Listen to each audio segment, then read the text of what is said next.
All right, ladies and gentlemen, here it is, the moment you've been waiting for. Paul Luttrell brings us this report on the Texas city that is Ben's hometown, Big Uvalde. Things are bigger and better in Texas, or so they say. A state worthy of the stature of a man like Ben Kinchlow. But how can such a big guy come from a town the size of Uvalde? Why, some people have said that Uvalde is so small that you have to go out of town to change your mind. Uvalde is so small that if you make a somersault, you're already out of town. Uvalde is so small. If you blink your eyes, you'll miss it. It's so small that even the roaches have to crawl in their knees. Uvalde's so small that you can't sneeze without somebody handing you a handkerchief. Right here, in this very house, Ben Kinchlow was born and raised. And right across the street is where Ben's mom and dad live. I think you'll find that Big Ben Kinchlow had his small beginnings. One of the things that happened to him while he was young was, you ever see those little round whistles with a hole in it? And you could put it in your mouth and you could blow through it. And you could also suck it in. So he sucked that whistle in. Swallowed. He swallowed it. He swallowed the whistle? How old was he then? He was about, no. What, 7, 6? He was about 9, I think, because he was in the...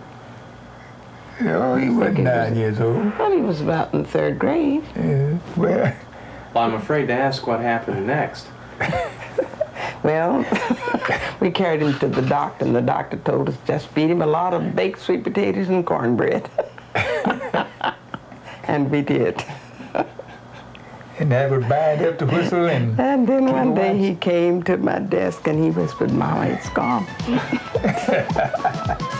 So this is the town where Ben lived.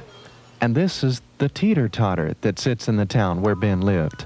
And this is the field next to the teeter-totter that sits in the town where Ben lived. And this is the school that housed the boy who played in the field next to the teeter-totter that sits in the town where Ben lived.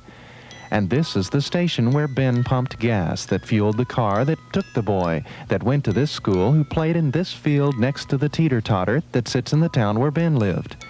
And this is the house called his place that heard the word preached by the young man who pumped the gas that fueled the car that took the boy that went to this school who played in this field next to the teeter-totter that sits in the town where Ben lived. And this is the church that first taught the young man that preached the word and pumped the gas that fueled the car that took the boy that went to this school who played in this field next to the teeter-totter that sits in the town where Ben lived. He had his mischievous moments and cut-up times just like any other boy, but I say he was a good boy.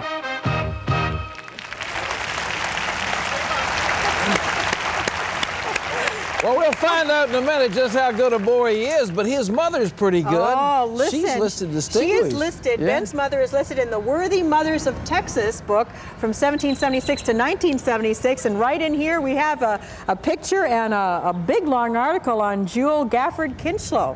So Ben comes from a wonderful line of very, very beautiful people. Well, Ben's over there with those beautiful people. You want to introduce your folks? I'll be delighted to introduce my mother and father. Here is my dad, Reverend Harvey Kinchlow, who is an active Methodist minister right now, still preaching the gospel right in Uvalde in Del Rio, Texas. And Dad, would you like to say something to the folks here?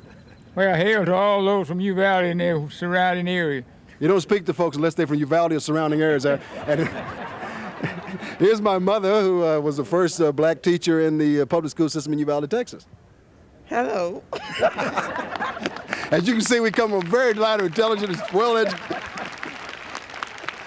We got some questions for you, Pat, and we'll be coming up for those in just a moment or two for you. So if you're ready, we'll be ready in just a shot. Hey, my man, we're so glad to have Mr. and Mrs. Kinchlow here with us, and all the people in our audience. They've come from mostly San Antonio, but from all over Texas.